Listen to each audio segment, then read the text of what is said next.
From tracking cabs to clouds, have you thought about how location data has become an integral part of our everyday lives?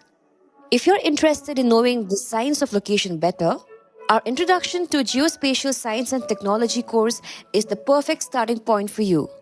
Designed for curious minds from all disciplines, perfect for newcomers and working professionals, this course unpacks the science and real world applications behind geospatial technology. Don't miss the chance to learn from the best in the field. Applications closing on 7 June.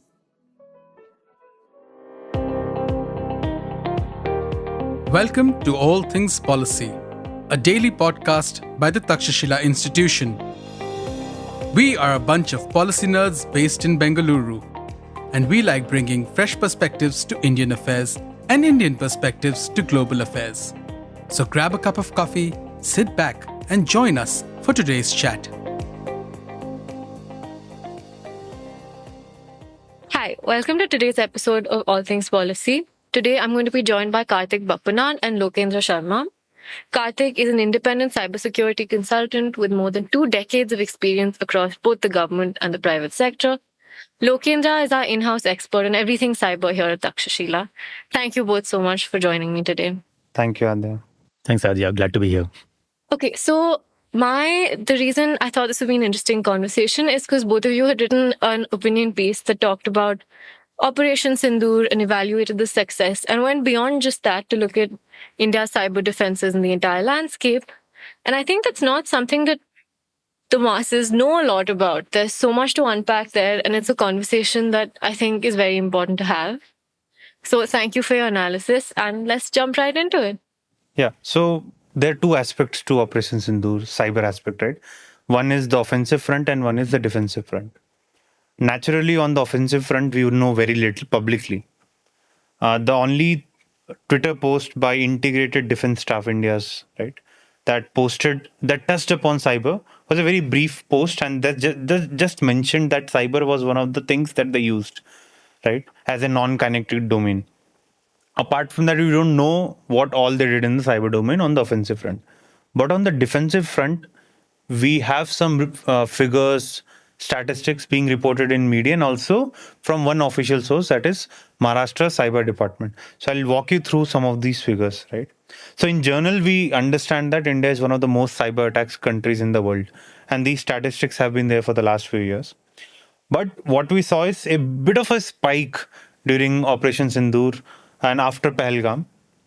So reportedly, hackers from Pakistan, Turkey, and Bangladesh targeted India's critical infrastructure when Operation Sindoor was underway. And Maharashtra Cyber Department released a report on 10th May, right? That is at the height of Operation Sindoor. And they reported telemetry data from threat monitoring systems, and they reported a surge in intrusion attempts based on that. So according to them, following the Pahalgam terror attack, so even before Operation Sindoor commenced, there were about 10 million intrusion attempts that were recorded, originating from Pakistan and its allies. This is an official report. A Press Trust of India report, further based on Maharashtra Cyber, said that they had identified, 7 advanced persistent threats responsible for over 15 lakh cyber attacks targeting critical infrastructure websites across India. And about 150 of these attempts were successful. So when we hear these figures, right, going into millions, like, we may get alarmed. And some of the media reporting has been pushing towards the alarming side. But I think there is reason to take them with a pinch of salt. And I think Karthik will explain how do we need to process these figures. Yeah, so, these numbers need to be seen in context, right? So what is a cyber attack? Even a simple running a port scan, can be considered as a cyber attack. So, what we need to look at is how do these numbers stack up against what has been the general, trend otherwise. Right. And as Lokendra mentioned, there definitely has been a spike, during the India-Pakistan skirmish. And so there definitely was increased cyber activity during that time. And by and large, we can say that we were, because the outcomes have not been that poor, we can say that our cyber defenses have held fort, by and large. But yeah, so as Karthik said, right, cyber intrusion, right, it's a very broad category. And it includes everything from very highly sophisticated attacks on critical infrastructure to very non-sophisticated, very simple attacks like, defacing a website or mounting a DDoS attack so that you can't visit a website and so on. So I think a lot of these attacks that have been reported, these intrusion attempts, are simply port scanning or maybe, website defacement, phishing attempts, or the basic non attacks. But our argument is that sophisticated or not, the defenses that India has instituted over the last few years on the cyber front largely held. That is, I think, the argument, Karthik, we have made. Yeah. Yeah, correct. We can make that argument. And going to your point on the sophisticated versus not so sophisticated attacks, see, sophisticated attacks take a long time to to carry out, right? You cannot carry out these attacks overnight. If you take the example of, there was this cyber attack called a Sunburst, which happened about 2 years back. If you see the timeline, the attack was carried out over a period of almost 2 years. The threat actors, from the time they started, the reconnaissance, to them being able to get a foothold, into the network of the target, and then from the target, they being able to carry out the attack on the end victims that they wanted to reach to, right? Wow, okay. So it took almost 2 years. So this is the kind of timelines we talk of when we talk of sophisticated attacks. So during the time of conflicts like this, what happens is they try to go for the low-hanging fruits. Like you said, Lokendra, the website defacements and the DDoS, all that. What we really should be, watching out for is, are we capable? Are we ready to handle the sophisticated attacks that probably we are already seeing or we will see in the future? So as far as Operation Sindoor and post Pahalgam, in the last few weeks, right, it's been more than a month now, 1.5 months almost. In these 1.5 months, I think we are not publicly aware, at least, of a highly sophisticated, multi-year cyber operation being executed by Pakistan targeting India that has been successful. Maybe they tried. Maybe they were not successful. We don't know. That is not out there in the public domain. But what we understand is most of the intrusion attempts were not sophisticated. But still, there is reason to believe that, our defenses held strong because some of the good things we have done over the last 2 years, and even when Operation Sindoor was under, I'll give you just 1 or 2 examples. For instance, on May 9th, Finance Minister Nirmala Sitharaman met with heads of banks and insurance companies. And she directed them to be fully prepared in the cyber domain. And this is at the height of the conflict. And there was a data point that, attacks on Indian businesses spiked up to 3 times reportedly. So even as this is ongoing, the Data Security Council of India, it coordinated a joint task force that shared threat intelligence actively among government, private sector industries, and cybersecurity sector. So there was a lot of coordination happening in the back end. And then, Karthik, would you want to say something about what CERT and the financial sector CERT were doing? And CERT, for our listeners, is Computer Emergency Response Team. Yeah, Karthik. Thank you. I was just going to ask you what that meant. So similarly, CERT also, provided advisories to various entities, asking them to look out for certain indications of compromises, as well as, recommendations around how the cyber defenses can be strengthened, during these times. So, like we discussed, it was quite well coordinated in that sense, so threat intelligence was obtained, threat intelligence was disseminated, and with specific recommendations around the kind of actions that needs to be taken to protect from these kind of threats.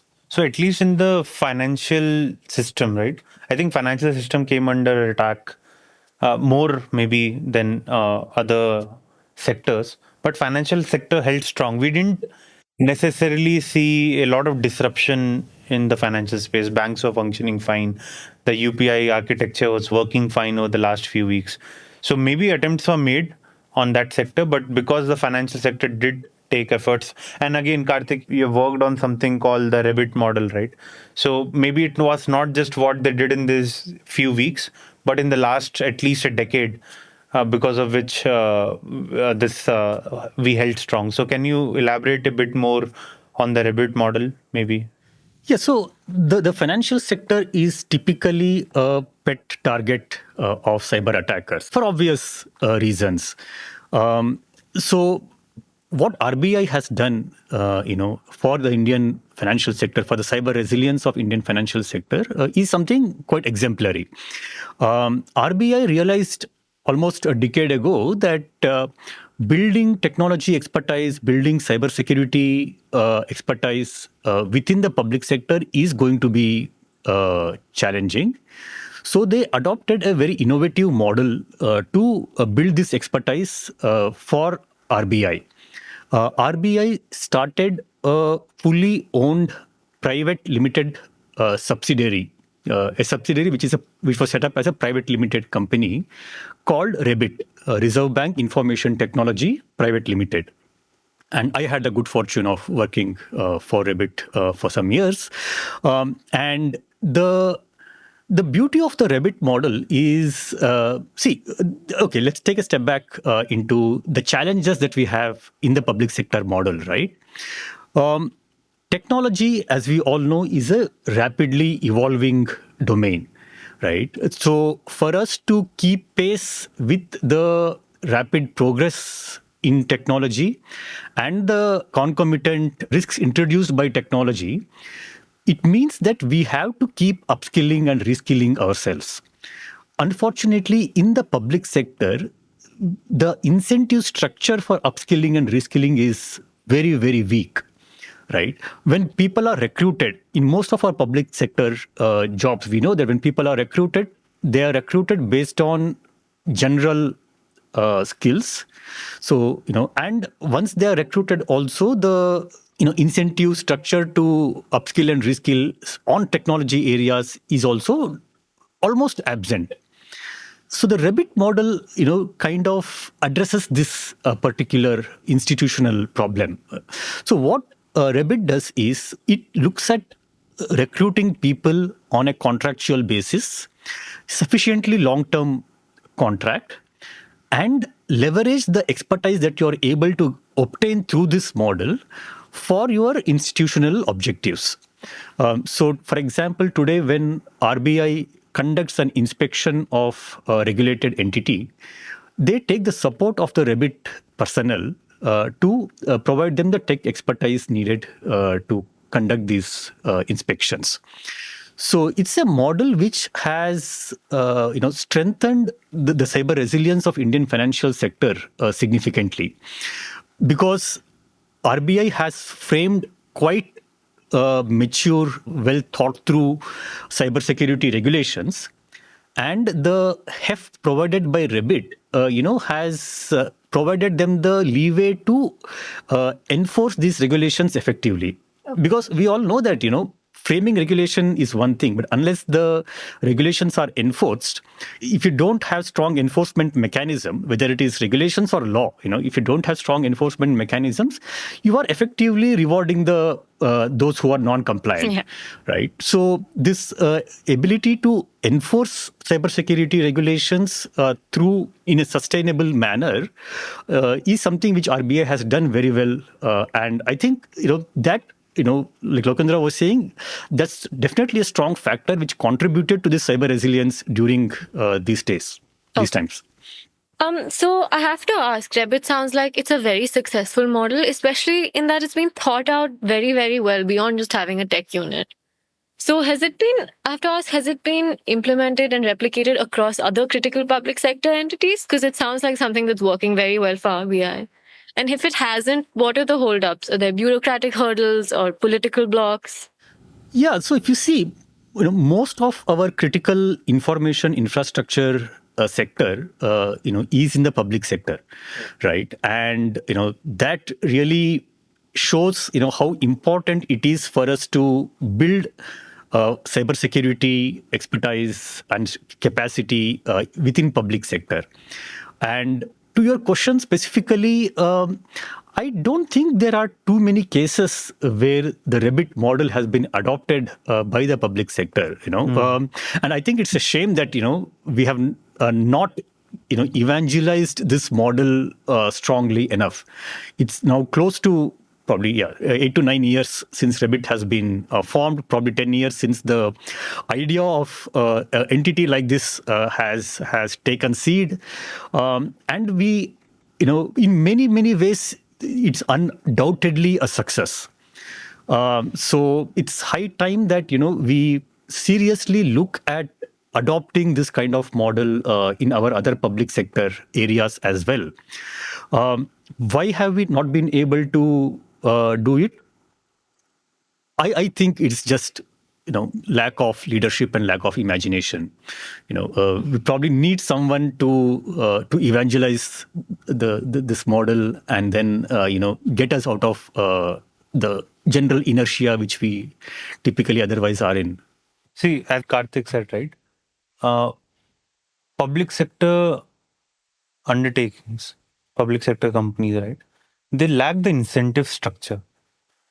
Why would a tenured government employee, right, who is not maybe formally trained also in cybersecurity, would be incentivized to upskill and get into that domain and then actively take steps? So ReBIT model just solves for this one central problem with PSUs, the incentive structure, right? And it's not selling away your PSUs. It's not a very difficult thing to do. You just have to bifurcate one aspect of your operations, the cyber aspect, to a specifically carved out entity. That's what ReBIT does, right? So I don't think it will encounter that big resistance bureaucratically, because it is a good idea. RBI has already done it. I think its time has come. Yeah, Adya. Okay, given that there's obvious issues with the replication of the ReBIT model, even though it sounds really wonderful.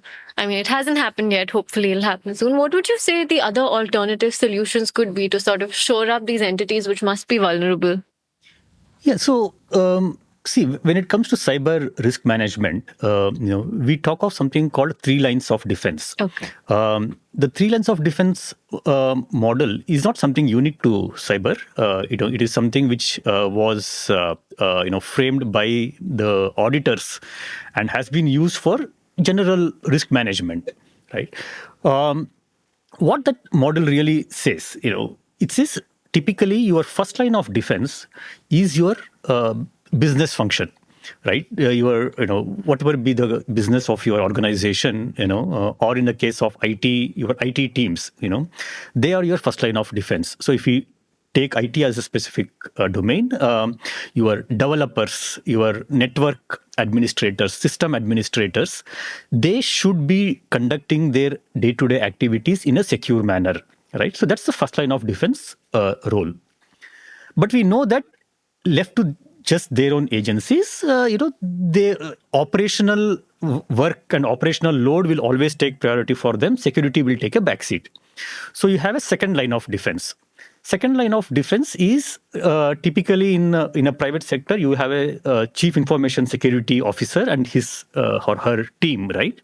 So that team does the role of second line of defense. Okay. They provide oversight to the functioning of the first line. Yeah. Right. They frame the policies, they provide the guidance, and they do regular assessments to see if the other, teams are doing their activities. They also scan the IT environment of that particular company. They can conduct regular scans and conduct regular, testing of, the IT systems, etc. Do they also look for threat signatures in the systems? They do look for threat intelligence. They do what we also call threat hunting. Again, it depends on different level of maturity. If it's a big company, then they will do far more of threat intelligence. It also depends on your maturity. It also depends on your risk profile. Different organizations have different risk profile, right? Sure. Not every organization would need to have all kinds of security controls. So more critical the functions are, the more likely. Absolutely. Okay. Right. Then we look at the third line of defense. No, right? but Karthik, before we go to third line, you spoke about first two lines in the private sector. I can understand first line is same for private sector and government, right? Human employees are the first line and the practices that they have. In the second line, you spoke about chief information security officers in private companies. In the government, that would be CERT, right? Computer Emergency Response Team. Can we say that? Or Not necessarily. So if you see, government has asked all departments to have a chief information security officer or CISO. Okay. Right. And there are CISOs for pretty much all departments, public sector entities, etc.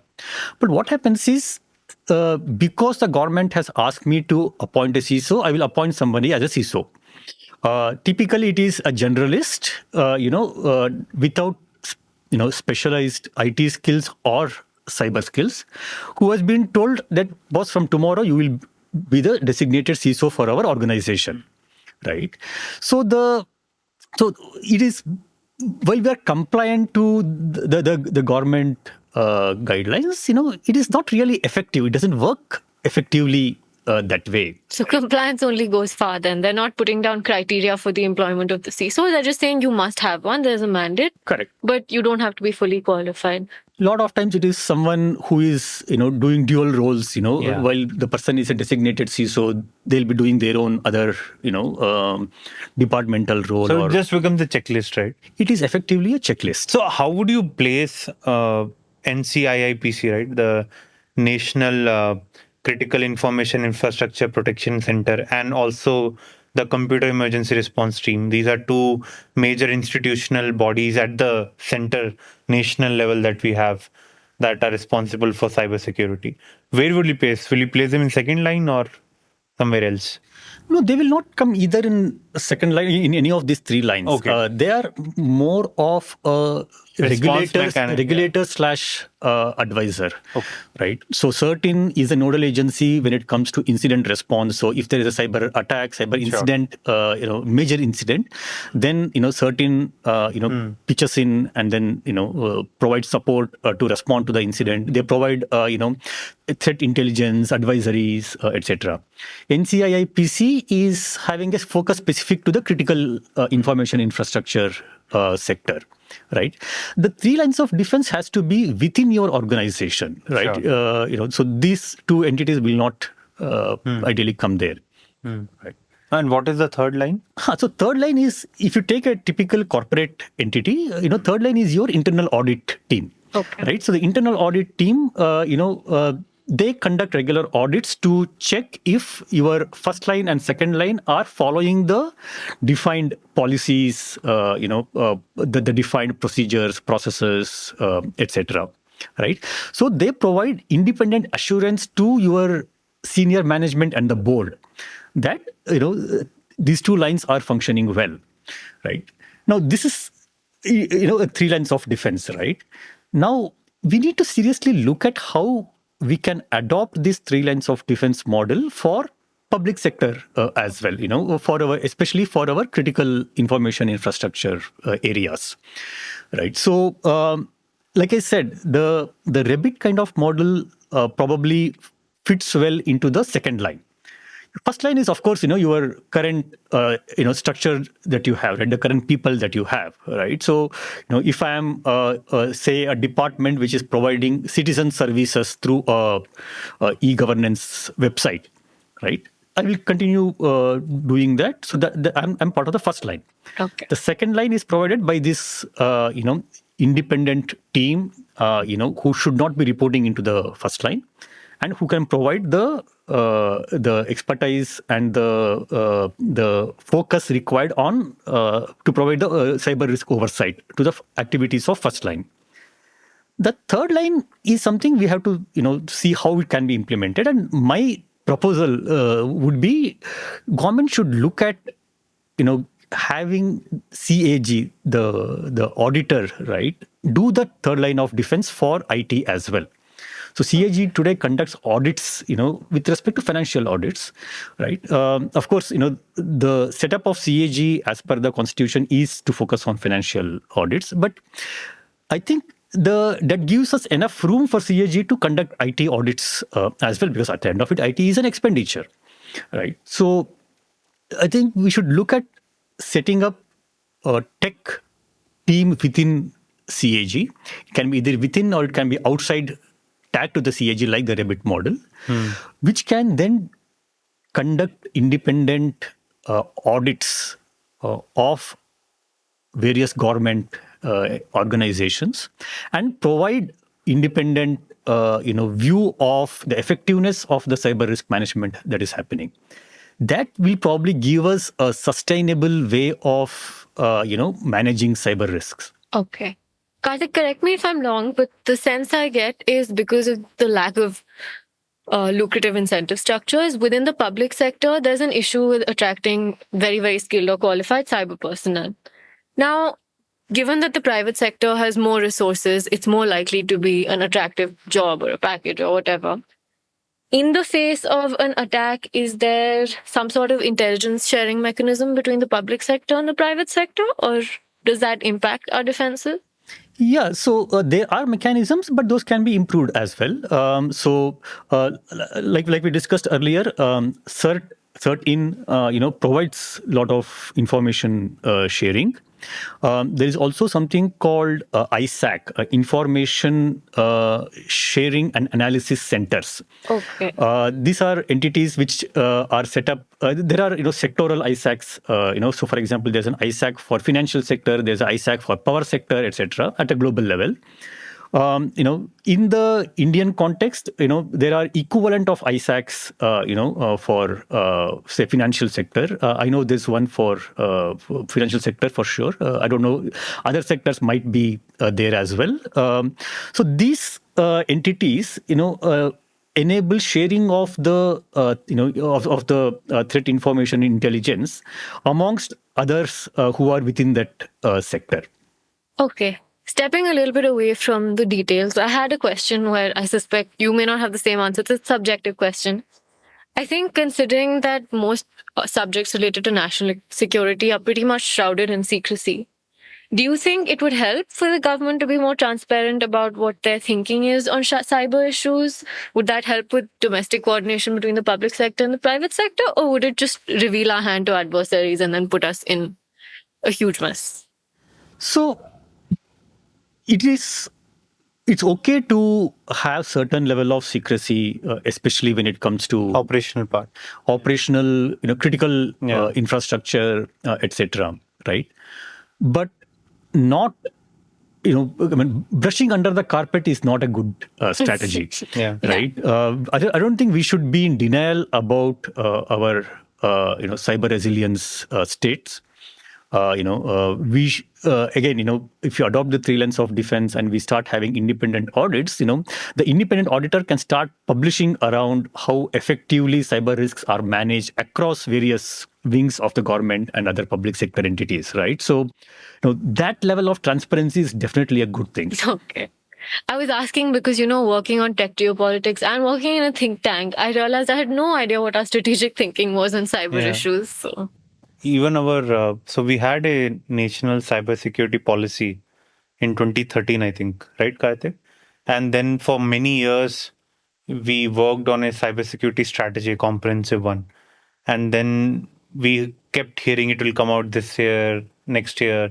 And now we don't know what is its status. Maybe the government doesn't want to release it. But I think there is a case for the government letting private sector and all the stakeholders in India know what is their overarching approach on cyber, what is their strategic thinking on cyber. So there is alignment. I think that communication, that transparency helps. You can definitely, leave out some of the operational aspects, some of the critical infrastructure aspects. But I think communication of your grand strategic thinking on cyber, I think that is quite necessary and quite overdue as well. Okay, thank you. No, I wanted to reorient the discussion a bit towards China as well, I think, which is the elephant in the room, right? So the fact that our cyber defenses largely held during Operation Sindoor and post Pahalgam should not lead to complacency, right? We shouldn't feel too comfortable. First, we don't know whether the adversary had put in all of their cyber might in the last few weeks. We don't know that, right? How much more they are capable of, or whether they could have acted in concert in a more close coordinated fashion with other allies that they have. And then there's also the issue that Pakistan's cyber capability doesn't stand anything in comparison to China, Exactly. right? So we shouldn't be too comfortable and too celebratory uh, in the following months and years. We should start preparing for the China challenge, right? And I think, Karthik, do you have, apart from the ReBIT model that we spoke, right? Do you have any recommendations of how to deal with China challenge? Yeah, I mean, it cuts across various dimensions, but one is, just build your capacity on cyber, right? Of course, there is, the whole offensive cyber aspect, which let's not get into that in this discussion, but focusing on cyber defenses, I think you are absolutely right. That we were able to manage well, now should not give us a complacency that we are in a good state. There has been a history of attacks, cyber attacks on Indian critical sector. I'll right? just add in there, right? So according to a 2024 research paper, I think we have quoted in a piece also. It appeared in Comparative Strategy Journal. China fosters the largest number of advanced persistent threat groups, making it a very formidable Oh, threat wow. for us. Okay, Right? that's ominous. So, and Chinese attacks will also go beyond defacements and DDoS, right? They'll mount far more sophisticated attacks because it is possible that they've already burrowed themselves deep within our critical networks, and they demonstrated this capability few years back also, right? When it was alleged that they were behind one of the attacks on our power grid. Correct. Right. So they have demonstrated their capability, and it's a matter of intent. It's a matter of any active conflagration happening between India and China. And we can see China doing far more on the cyber front than Pakistan has or ever has done. So yeah, Karthik, back to you. So that is the gravity of the situation. Correct, and you gave the example of the Mumbai power grid Yeah. attack. That the Kudankulam attack on the Kudankulam nuclear reactor. That was alleged by North Korea. By North Korea, Yeah. or the ransomware attack on AIMS. Yeah. Right. All these are examples to tell us that there should be absolutely no room for complacency. It's time we focus on building our cyber resiliency and building capacity to tackle these kind of sophisticated threats. Also, we are moving towards a scenario wherein in the modern battlefield, electronic warfare that primarily involves hardware and electromagnetic signals, right, is merging with cyber warfare, which primarily involves computers and networks. And that is further merging with information warfare that involves tackling disinformation and agenda-driven discourse that influence decision making. So when all of these converge, that would be a very difficult and different scenario. And China, I think, is capable in all three. Maybe its ability to mount information warfare in India may be limited, I don't know. But on electronic warfare and cyber warfare, I think they are doing a lot. So that is also something we need to prepare for, the modern battlefield. Wow. Okay. That was a very sobering reality. And I think on that note, we should leave our listeners. I think we should take into account the areas where we have been successful. And of course, whatever happened during Operation Sindoor, we thwarted it, we took credit. That's great. But like the two of you have mentioned, we can't stop there. We can't become complacent because as domains become blurry, as things start, the fact that cyber attacks can now have kinetic effects. Yeah. All of these things need to be looked at carefully, studied, and hopefully we'll build capacity in the coming years and be prepared for anything that comes our way.